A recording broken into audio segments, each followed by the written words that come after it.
Une poignée de 1000 grains que je prends dans mon sac d'orge, j'ai 47 grammes dans ma main.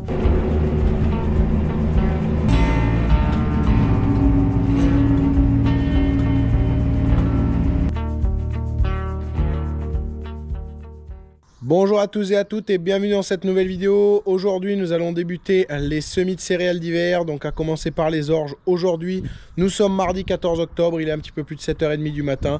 Je suis en train donc de préparer déjà depuis 1 heure le matériel que je vais utiliser aujourd'hui, donc là en l'occurrence le tracteur. Maintenant le tracteur est prêt, il reste le semoir à aller chercher, donc à aller atteler qui est derrière le bâtiment, le préparer, le graisser, mettre la semence d'orge, étalonner. Pour la journée de mardi, ça va se passer comme ça. Donc je vais commencer à semer aux alentours de 10h, 11h. J'ai quelques bricoles à faire juste avant, c'est pour ça que je m'y suis mis assez tôt ce matin.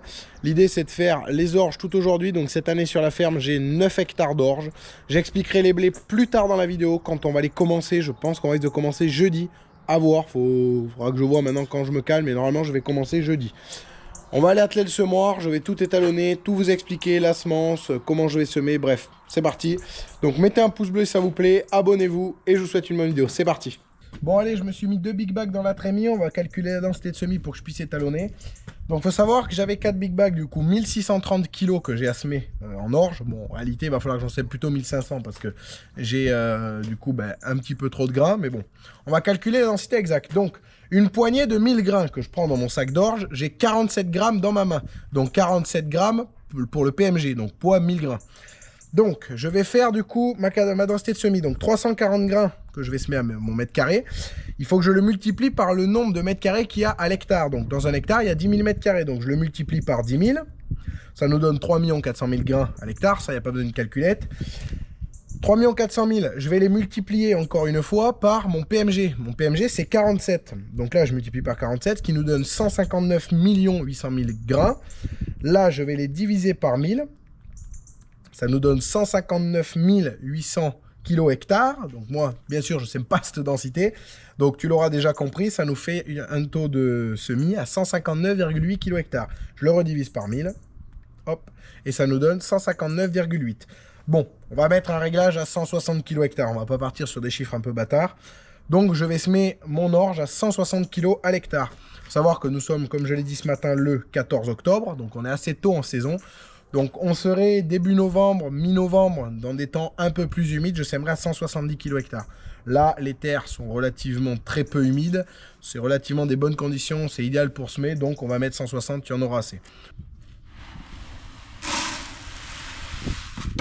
Allez, là j'ai étalonné, je vais vérifier ma densité. Donc là 0,435. Je vais le centrer, hop là. Donc là j'ai 4,535 et moi je vais faire 0,435. Donc 4,535 moins 0,435. Ça nous fait 4,1. J'ai 4 kg 100 dans mon seau. Donc 4,1 multiplié par 40, 164 kg à l'hectare. Voilà, donc en gros, si je veux vraiment le modifier et le mettre proprement, je referme mon doseur de 0,8 ou 0,9. Sinon, je le laisse comme ça. On n'est pas à 4 kg près. Là, j'en ai trop de toute manière. Donc, on va le laisser comme ça. Donc, voilà. Donc là, en gros, le processus, il est assez simple. Je l'explique un peu à chaque fois, mais pour tous les nouveaux, c'est facile comme ça à comprendre.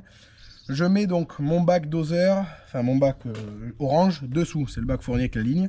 J'ouvre mon doseur. Là, je vais marquer, enfin je vais renseigner ma quantité de semis à l'hectare ou au mètre carré, enfin bref, ce que je veux faire. Là ensuite, je démarre étalonnage, ça me dit tournez la roue jusqu'à ce que ça sonne. Donc je tourne, je m'en fous du nombre de tours que je fais, je compte pas mes tours. Dès que ça sonne, je pèse ce que j'ai dedans, j'entre à mon doseur une vitesse complètement folle, on s'en fout, hein, c'est aberrant. Je tourne ma roue, dès que ça sonne, je pèse ce que j'ai, je rentre ça dans mon doseur, lui, il va recalculer son ouverture électroniquement. Et ensuite, je vérifie, donc je vide tout dedans, je mets mon bac orange dessous, et là je vais faire ce qui est dit pour 3 mètres de large de semis. Je vais faire 38,5 tours en céréales, donc en densité de plus de 20 kg/hectare quoi. Sinon à moins de 20 kg/hectare, je vais faire 154 tours, ce que j'ai fait pour le colza. Là j'en fais que 38,5, je pèse ce que j'ai, donc là 4,1 kg, et je multiplie par 40 comme il le dit. Ça me donnait donc 164 kg/hectare. Donc là c'est étalonné. Bon allez, ça y est, je me suis mis en route, là j'ai fait ma première passe de jalonnage, mon passage de pulvé autrement dit. Donc là je suis en train de reprendre la première ligne où je jalonne pas. Mon passage de pulvé c'est la ligne précédente. Donc bon, pour l'autoguidage, là j'ai réussi à me régler à peu près entre la dernière ligne et la ligne du haut, j'avais 20 cm alors qu'en écart sonore on est à 12,5. Donc j'ai modifié, j'ai mis 2,85 m largeur de verse rotative. Ils préconisent toujours de mettre 10-20 cm de moins que sa largeur réelle. Parce que là déjà on est dans une pente. Et l'antenne, en gros, toujours elle va se décaler un peu. Enfin, elle est fixe, l'antenne, elle est fixée, mais elle va se décaler un petit peu par rapport au réglage qu'elle a. Donc bon, là j'ai mis 2,85 m. On est à peu près à 15 cm d'écart, donc c'est bon, on est largement bon. J'ai touché de 5 cm au niveau de la largeur. Bon là je suis lancé, la parcelle fait 2,60 hectares, ça c'est la longe. Donc ici, je ne vais pas faire voler le drone parce que c'est à moitié pas plat. Je le ferai voler quand on sera dans l'autre parcelle. Donc là il est actuellement 11h40, je me suis tout juste mis en route. Donc là on est parti pour 9 hectares 10, donc on a déjà fait 0,5 mine de rien. Là il y a des grandes longueurs, le bas un peu moins long en haut, donc en bas ça va un peu plus vite. Enfin on en fait plus, ça va moins vite mais on en fait plus en longueur. Donc voilà, donc sur cette parcelle là j'avais un peu trop de fumier, donc j'en avais mis 20 tonnes hectares, ici 20, 25, peut-être 30 tonnes. Enfin, j'ai mis l'équivalent de 30 tonnes, mais le poids y était pas, c'était du fumier sec, donc je suis plus à 20 tonnes hectares. Par contre, bon ben voilà, c'est un plus, hein. Plus l'engrais que j'y ai mis hier en engrais de fond, ça y fait du bien. Là je me suis réglé à 5,5 km/h. Comme ça c'est pas trop mal. Ça laisse le temps d'égaliser parce que bon c'est billonné hein, et dans le travers ça fait toujours des fossés un peu plus profonds quand c'est bien droit. Donc bon je laisse le temps comme ça à l'air de réégaliser et ça se fait plutôt pas mal. Bon, c'est vraiment très sec, il n'y a quasiment pas de fraîcheur dans le sol. Où les pneus passent, il faut qu'il pleuve, ça suffirait pas à faire lever. Où les pneus roulent pas et où c'est billonné et que c'est pas retassé, il y en aurait peut-être assez pour que ça lève, mais il va falloir qu'il pleuve. Bon voilà, de toute façon ça on va y remédier, ils annoncent de l'eau pour dimanche lundi, donc ça va, j'ai raison de commencer aujourd'hui, comme ça je vais avoir le temps de fermer une partie de mes blés et ce sera pas mal. Bon voilà, allez, moi je vais me mettre... À ce moment-là, Cheryl ne le sait pas encore, mais c'est une très longue journée qui s'annonce. Suite à des rushs que je n'ai pas pu récupérer, je vous expliquerai tout le lendemain matin lors de la reprise des SMIC, car évidemment j'ai semé que 2,60 hectares cette journée-là. Allez, moi je vais me mettre en route tranquillement, regarder quelques bouts de réglage. Là j'entends, il y a un truc qui sifflote là derrière, donc bien que je regarde que tout marche correctement. Et le temps que je me mette en route que je mange, je vais manger en tracteur, je pense que je vais manger ici là. Et je reprendrai la caméra quand je serai arrivé sur la parcelle d'en bas. La parcelle fait 6,50 hectares, il y a des grandes longueurs. Donc là-bas c'est plus calme, c'est plus tranquille, c'est plat en plus, donc il y a moins de choses à surveiller. Là dans le travers, il faut que ça sème bien, il faut tout regarder. Donc bon voilà, bon allez, moi je te dis à tout à l'heure et puis à tout à l'heure. Bon allez, bonjour à tous. Bon, mercredi matin, donc bon comme tu vois je repars semer, là il est tout juste 8h, même pas, il est 7h30. Pourquoi je vais en semer ce matin et pourquoi c'est pas fini depuis hier soir en fait. Bon, c'est la question que beaucoup vont se poser maintenant, vu que j'avais dit que je voulais tout semer hier. Alors hier, gros problème, grosse panne hier en début d'après-midi. Donc j'ai semé ma longe de 2,60 hectares. J'ai commencé la parcelle en bas et le rouleau, en fait, il y avait quelque chose qui sifflait depuis une grosse demi-heure derrière. Je cherchais, je tournais autour derrière, je ne trouvais pas d'où ça sifflait. Et j'ai vu en fait sur le rouleau, je l'ai vu quand même dès le début, des traits apparaître sur le rouleau. Mais dans ma tête, j'ai pas pensé à ça du tout, mais c'est bien loin de ce que je pensais. Moi, je pensais que c'était les plaques, les décrotteurs. Il y en avait un qui s'était rapproché, que je le voyais pas et que c'est ça qui frottait parce que ça sifflait par intermittence. Dès que ça tournait vers la droite, ça sifflait. Dès que ça tournait vers la gauche, ça sifflait plus. Et en fait, ce qui s'est passé, c'est bien plus con que ça. Hier matin, quand j'ai graissé le roulement, quand j'ai graissé les roulements du rouleau, il y a un roulement, il y avait de la graisse autour du graisseur. Je suis même pas sûr que au final, j'étais pas sûr que le roulement était graissé. Et bon, je pense que c'est de ma faute. Ce qui s'est passé, c'est que le roulement a pété. Et je l'ai pas vu, ça a tourné comme ça pendant 1-2 hectares. Et puis en fait, le roulement a pété, ça a explosé complètement la cage. Du coup, ce qui fait que le rouleau est sorti. Donc le rouleau, lui, il est remonté d'une dizaine de centimètres. Et quand je suis descendu voir, vraiment au moment où ça a vraiment commencé à siffler très fort, je me suis arrêté, je suis descendu voir, il y avait une petite pierre coincée entre un décrotteur et le rouleau. Moi, dans ma tête, direct, je me suis dit, bon, c'est ça qui siffle, ça y est, j'ai trouvé la panne. Et en fait, non, parce que le rouleau était remonté, étant donné qu'il n'y avait plus de roulement, il n'y avait plus rien qui le maintenait. Ce qui fait que la pierre s'est coincée. Quand j'ai décoincé la pierre avec un chasse et un marteau, une voiture, on va laisser passer. Quand j'ai décoincé la pierre avec le marteau et le chasse, ce qui s'est tout simplement passé, c'est que le rouleau est descendu d'une dizaine de centimètres. Et là, j'ai dit, là, c'est la grosse panne, c'est la foutue merde. Donc hier après-midi, évidemment, là, j'étais vraiment pas bien parce que j'avais prévu de tout semer. Et au final, je me retrouvais complètement en panne. Donc je suis parti faire d'autres trucs hier après-midi, vu que quoi qu'il arrive c'était mort. Et hier soir du coup, j'ai appelé un collègue en début d'après-midi, il m'a dit je passe ce soir. Bon alors il est passé, il est arrivé avec 2 paliers comme ça, 2 beaux paliers neufs, donc des origines. Il avait ça en stock, le gars c'est un crack le gars là. Et moi voilà, j'étais dans l'optique que c'était mort quoi pour sonner. Et il me montre ces 2 paliers, il me dit tiens j'ai ça là, on va voir si ça va. Alors on a tombé le rouleau de l'air, le rouleau packer vraiment c'est 8 boulons, c'est 4 boulons de chaque côté, c'est 2 minutes pour le descendre. On a tombé le rouleau, on a disqué les 2 paliers, enfin il y avait un palier qui n'y était plus, donc celui-là on l'a fait sauter à la baramine et au marteau. Et l'autre côté on l'a disqué parce qu'on ne pouvait pas le sortir, on a été obligé de le couper en 4, en 8. Et à la baramine après avec un chasse et un marteau on a réussi quand même à finir par le sortir. Donc on a viré les 2 paliers, il restait l'arbre avec le rouleau, on a remis du coup dessus on a remis tout le système avec les paliers, on a tout remonté et puis hier soir on a fini de le remonter, il était 22 h. Je l'ai fait tourner à la main, bon ça sifflait toujours parce que ça avait déréglé les décrotteurs, donc ce matin j'ai tout réglé. Il y en avait 3 qui étaient tordus, donc ceux-là malheureusement je les ai enlevés. Et là c'est reparti, donc je m'en vais tout juste semer. Du coup il a fallu sortir du lit très tôt ce matin pour pouvoir le réparer, on va pouvoir régler tout ce qu'il y avait à régler. Et le temps de faire les vaches, c'est vite 1 heure de perdu aux vaches et 1 heure là derrière, donc voilà, 2 heures de perdu, mais 2 heures de gagné d'un côté parce que j'ai gagné beaucoup de temps. Parce que dans ma tête c'était vraiment mort pour semer cette semaine. Donc là ce matin, excitation maximale, on va semer, il me reste 6 hectares 30 à faire, j'ai fait 20 à peine. Donc je vais tout semer ce matin, on y va là en direct.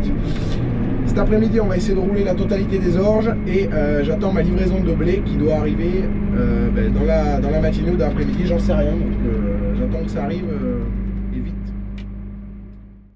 Allez, bon déjà 1 hectare 86 de semer. Hop. Clac. Allez. Voilà, je voulais essayer de vous lâcher 2-3 explications là, du pourquoi, du comment là, et un petit peu là, le suivi des cultures en suivant.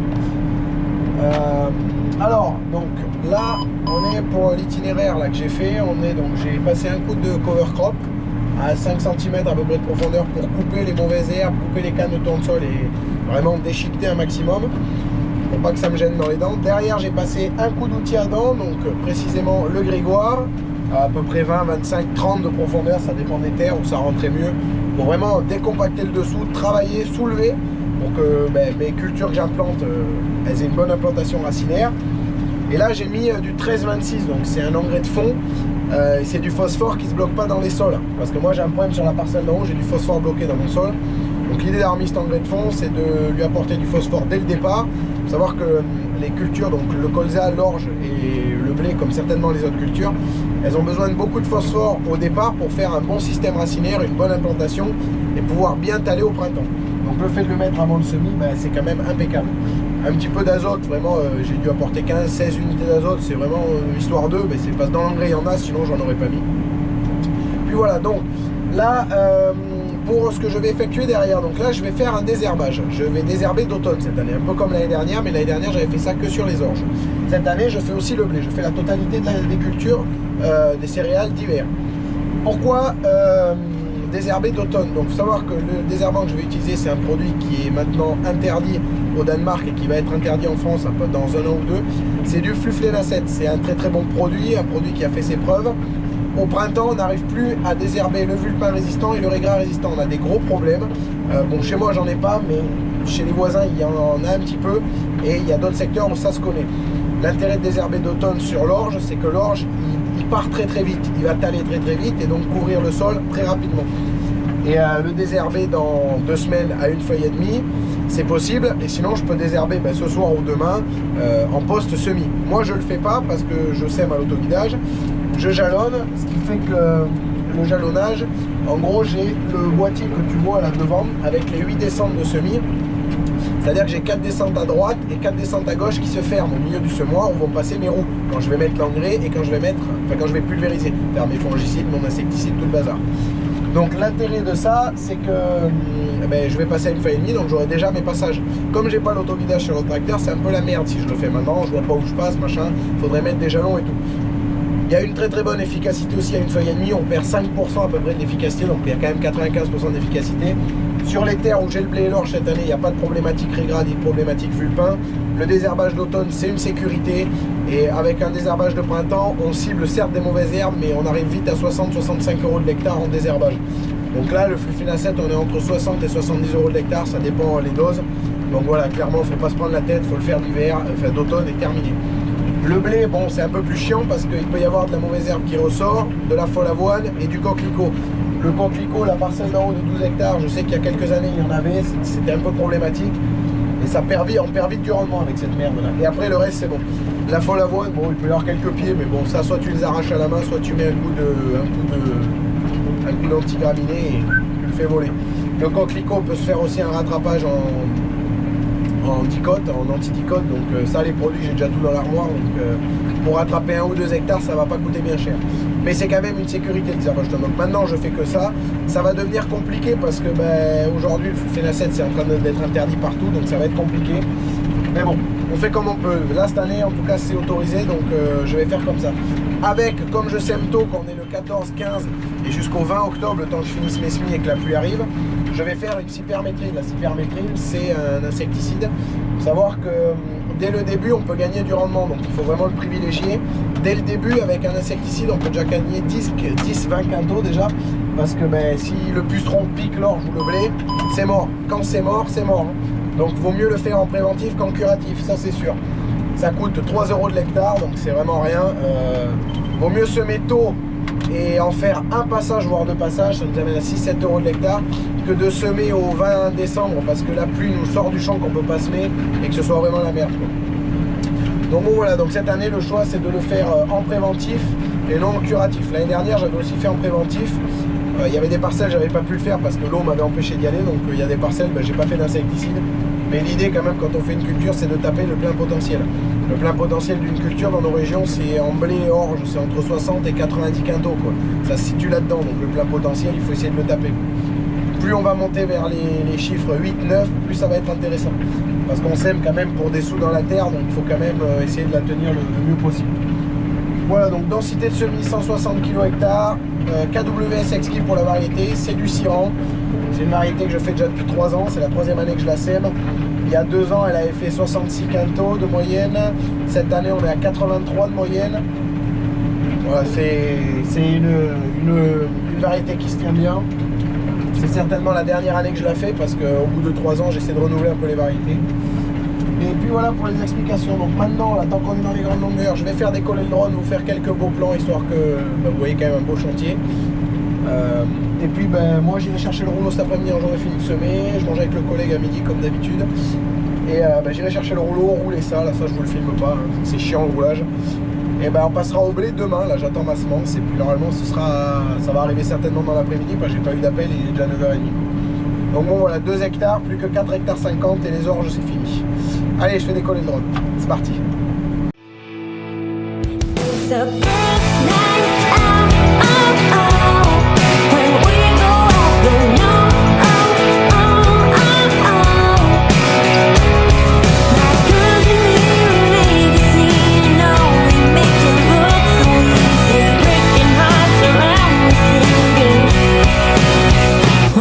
So cold night out, have close night out,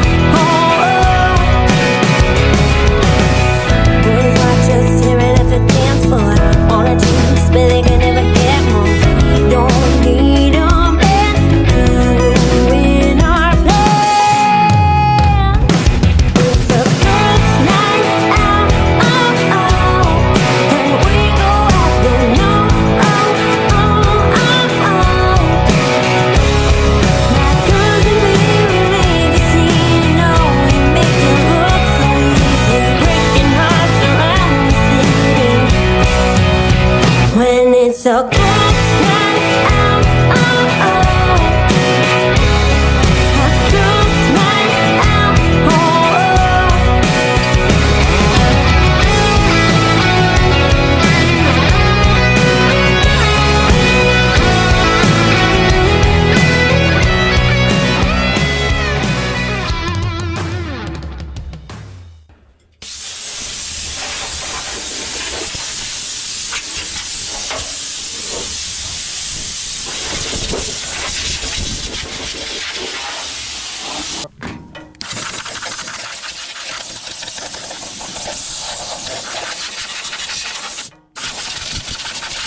Ouais, bon, ben à mon avis, de sacs, c'est mort.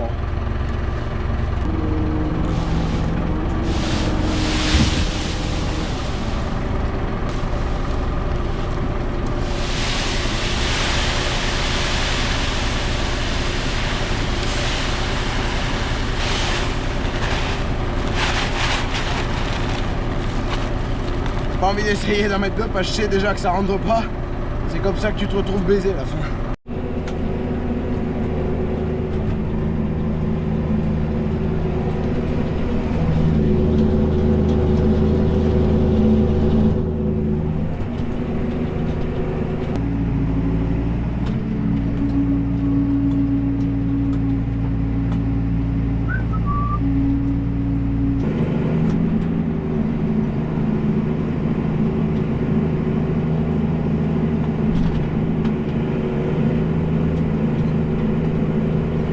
Bon, je vous retrouve, il est 20h. Changement de monture, comme vous voyez, c'est pas mon tracteur.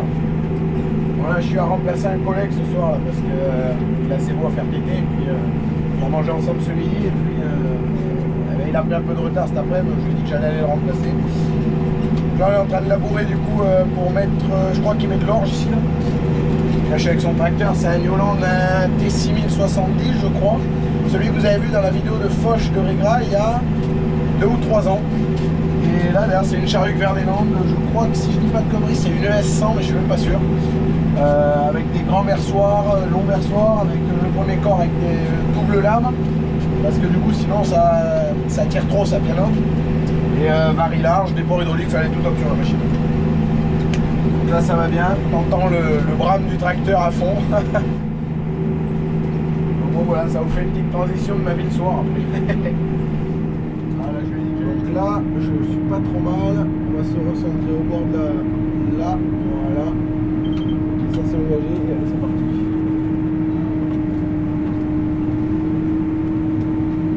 Voilà, je vais faire ma première à 5 km/h, ça suffira.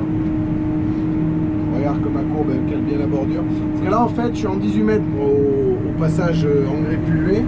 Ce qui fait qu'en fait j'ai pas des multiples de 3. Donc en fait je fais 3. Quand j'arrive en haut, je recroise de la moitié. En gros je fais 1,50 m au premier passage et 1,50 m au deuxième passage. Après je refais 3 mètres. Et à mon retour en 3 mètres je jalonne. Donc les bordures c'est toujours chiant à faire. Parce que si tu oublies, tu te trompes. Je sais pas le boulot que ça donne derrière. Ah, ça va bien là, ça fait propre. Ça c'est des argiles la terre. Après comme j'ai mis un peu plus tourné, hier je tournais à peine à 880 à l'air, ça rien parce que hier c'était du calcaire, ça avait plus de poussière qu'autre chose. J'ai laissé les phares histoire de faire un ou deux allers-retours parce qu'il fait pas bien jour encore. Bon voilà. Bon ça va, les terres sont assez propres ici, là, le maïs était assez propre. On vit la parcelle de l'autre côté. Il y avait du chien non, comme ça je l'ai désherbé, donc ça sort assez propre.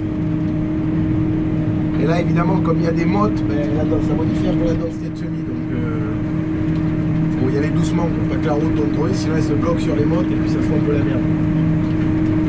Il faudrait avoir un radar pour le doseur ou avoir une roue qui tourne derrière ce qui est semé. Ça irait mieux parce que là sur ce qui est à côté c'est pas terrible. Bon allez, je m'arrête, ça a bien avancé mais je m'arrête pour une autre raison. Je vais pas passer les pierres dans l'air, j'essaye d'éviter. Bon, il y en a que tu les vois pas donc elles y passent. Mais bon, cette année au semis de blé, il n'y a que ces deux-là. Il y avait un rond, je les avais sortis. Donc bon. Je vais la mettre sur le côté. Hop. Et plus tard, je viendrai l'enlever à la main. Bon, sinon, le semis là.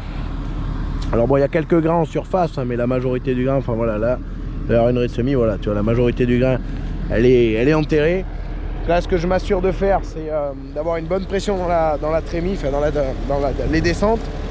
Avoir une bonne pression, ça part de quel principe? Avoir une bonne pression, c'est avoir la turbine qui est peut-être un petit peu en sur-régime qu'en sous-régime. En sur-régime, elle va le plaquer dans le rang. Donc avec la vitesse, ça plaque et ça bouge pas le grain. On va enlever celle-là et puis on va pouvoir finir la parcelle. Bon allez, ça avance bien les amis. 16h30, on s'approche bientôt de la fin du secteur et tant mieux parce que j'ai passé la journée là-dedans alors que sur une parcelle de 15 hectares je la fais en une journée si tout se passe bien. Mais bon là il y a des trucs partout, des recoins partout, donc tu perds vachement de temps. Bref, que j'en vienne un peu à parler des surfaces là. donc cette année sur la ferme j'avais 9 hectares 10 d'orge comme précisé. Et le blé je fais 33 à peu près, ouais 32 et quelques ou 33 hectares. Donc pour les variétés, je mets en place de l'Intensity, c'est 2 nouvelles variétés que je mets en place. De l'Intensity pour la première, une très très bonne variété qui sont vraiment qui est bien placée dans les essais, même très bien placée. Et après je fais de l'Académie, ça c'est une variété qui est en dessous de l'Intensity, je crois, elle arrive 3e sur le classement de ma COP, donc elle est vraiment très bonne aussi. Donc voilà, j'ai pris ces 2 variétés. Ensuite j'ai un triangle de 1 hectare, d'ailleurs petite anecdote, ce triangle, à l'autoguidage il fait 1 hectare tout pile et à la PAC il fait 0,99 ar. Voilà, petite anecdote du jour. Et ben c'est sur cette parcelle là que je vais mettre en place ma sélection pour l'année prochaine. Donc la sélection c'est du Thermidor 50 kg, de l'Académie 50 kg, du Complice 50 kg et de l'Intensity 50 kg. Donc ça nous fait un mélange à 200 kg, de quoi faire 1 hectare. Alors pourquoi mélanger plusieurs variétés? Donc c'est un mélange variétal qu'on appelle, c'est-à-dire aujourd'hui le mélange variétal il est très important dans des terres comme ici, on a des hétérogénéités de terre, il y a de l'argile, du calcaire, du sable, il y a des bordures de bois, des bordures de chemin, des bordures de prés, donc il y a du pollen, il y a des ravageurs, il y a bon, la pollution ça compte pas, mais il y a quelques motos qui passent, mais bref, il y a la climatologie aujourd'hui qui joue. Et la pression maladie aussi est très bien, très importante de pouvoir faire le mélange variétal, c'est pour gérer aussi les maladies. Avec un mélange variétal, on peut s'éviter un fongicide, tandis que sans mélange, on se l'évite pas. Donc bon, voilà un petit peu le choix du mélange variétal. Les autres années, je faisais du prestance, j'ai fait de la réseau, du macaron et du gréco, de l'orégrin. Quelques autres bricoles, je ne me rappelle plus bien les variétés, mais bref, c'était à peu près les variétés principales. Ah ben voilà le sac de semences qui arrive. C'était les variétés à peu près principales qu'on faisait. Là, cette année complètement, enfin changement complet. Moi, j'ai décidé d'arrêter ça. Je veux repartir à mon installation avec des variétés neuves, avec des variétés que la terre ne connaît pas, quelque chose de neuf, tout neuf. Comme je m'installe début d'année, c'est très important d'avoir quelque chose qui soit vraiment conduit le mieux possible. C'est un choix personnel. C'est un choix personnel qui se déroulera très bien parce que je me fie aux essais, je me fie beaucoup aux essais des COP. Je regarde beaucoup ce qui se fait, je vais voir des plateformes d'essais. L'idée c'est vraiment de choisir les meilleures variétés pour avoir le meilleur potentiel. Quand on sème une céréale à paille, moi je suis de ceux qui visent le plein potentiel. C'est-à-dire que si le potentiel de la terre est 80-90 quintaux, je vais aller les chercher. Si on peut pas, ben on peut pas, mais chez nous on peut aller les chercher. Cette année, il y a plein de collègues autour, ils sont entre 90 et 95 quintaux de moyenne, quoi, donc c'est pas impossible. Dans ces terres-là, le plein potentiel, c'est 80 maximum, parce que il y a des pentes, là l'hiver ça ravine, bon bref, il y a quelques bricoles. Vers chez moi, là-bas, vers la ferme, on est dans des potentiels à facile 80-90 quintaux. Il faut juste bien comporter les cultures, il faut leur mettre de la manganèse, leur apporter l'azote et le phosphore au bon moment, le soufre au bon moment, mettre les fongicides quand il faut, les insecticides. Et on peut sortir 80-90 quintaux sans problème. Voilà, bon allez, moi je continue à avancer. Je vous retrouve soit ce soir, soit demain quand on va attaquer notre secteur. Voilà, c'était pour vous tenir un petit peu informé un peu où j'en étais. Et puis moi je vous dis soit tout à l'heure, soit demain. Bon allez, vendredi matin, ça y est, ça rattaque. Bon, je viens juste de commencer, là j'ai fait 4 allers-retours. Il est bientôt 11h, donc j'ai pas rattaqué avant parce que ça m'a saoulé, j'ai pris la décision de changer les dents, donc là j'ai mis des dents neuves, comme ça on est parti pour finir tranquillement la saison. Parce que je savais que j'allais les changer, mais j'avais pas prévu de les changer avant de finir, et puis je les ai changés parce que dans les argiles ça ira pas. Donc bon voilà, donc ça avance, donc là je crois que j'ai de quoi faire 4-5 hectares dans la trémie. Elle est bondée de toute façon, donc je vais finir ma trémie et puis je vais aller recharger le temps de manger. Je sais pas du coup si je vais réétalonner parce que j'ai recalculé avec ma semence et ça me fait un réglage à 150 kg et là j'ai descendu à 150 parce que je semais un peu trop épais hier et je vais manquer un peu de semences pour finir. Il va falloir que j'en rachète 100 kg quoi, donc il vaut mieux le voir au début qu'à la fin. Donc bon voilà, c'est que le problème là avec ce semoir il va très bien mais le doseur il a tendance à surdoser légèrement. Genre quand tu lui rentres 160, il y a SM à 164, 165. En colza ça va parce que c'est là les petits trous. Mais là les grosses roues du doseur, il est précis à 3-4 kg. Il a une petite marge quand même. Donc bon, et par contre le soleil est vite chiant ce matin. Donc bon, ça se fait tranquille, là ça avance bien quand même. Ils s'en est fait déjà plus qu'ils vont rester à faire aujourd'hui. Bon voilà, le fait de l'avoir attaqué hier, la parcelle c'était déjà ça de bien. J'en ai quand même fait 2 hectares hier soir, donc c'est pas négligeable. Bon voilà, là je vais avancer tranquille. Quand je serai arrivé de l'autre côté du bosquet, je ferai voler le drone. Pour faire les derniers plans de la journée, puis on va terminer ça tranquillement. Là de toute manière, je vais finir de semer, puis ça se sera fait. Et il restera du coup les 8 hectares de blé à faire. Après la période pluvieuse, là, dans une semaine, 10 jours, 15 jours peut-être, je sais pas, on verra. Ce sera déjà ça d'enquête. De toute façon, je suis le seul à avoir semé pour l'instant dans la région, il n'y en a pas beaucoup qui ont attaqué. Il y a un collègue à côté là qui a semé. Et mon autre collègue il sème aujourd'hui dans son orge. On va être 3-4 à avoir semé. Et les autres, la personne a attaqué les gros céréaliers, personne n'a semé. Donc ça sert à rien d'aller prendre de l'avance. Ils n'ont même pas fini de débarder le bon encore, donc tranquille. On est le 17 quand même, on est le 20. J'avais prévu d'attaquer le 21-22, mais bon, ils annoncent lourd. Donc j'ai pris la décision d'attaquer une semaine avant. Il faudra faire les pucerons, ça on le sait. Mais bon, maintenant il faudra faire ce qu'il faut dans les pucerons surtout. Bon allez, moi je vais continuer tranquillement parce que la vidéo va durer de plomb sinon. Et j'en prendrai plus tard dans la journée. Là, donc ça avancera bien. Allez, je vais vous envoyer les plans de drone maintenant, c'est parti.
Allez, salut tout le monde. Bon, samedi matin, je suis en train de tranquillement continuer, avancer et terminer les Smith Bale de la première corvée.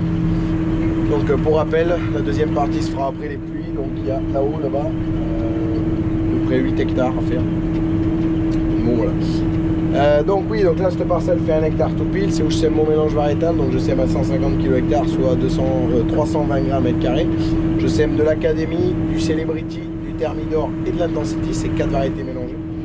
50 kg de chaque. Et puis voilà, donc je voulais faire également une petite précision parce qu'on arrive à la fin de la vidéo va s'arrêter là de toute manière. Je voulais faire la petite précision après les Smith Blé, donc je risque de faire une deuxième vidéo sur les Smith, donc pour terminer les semis du coup.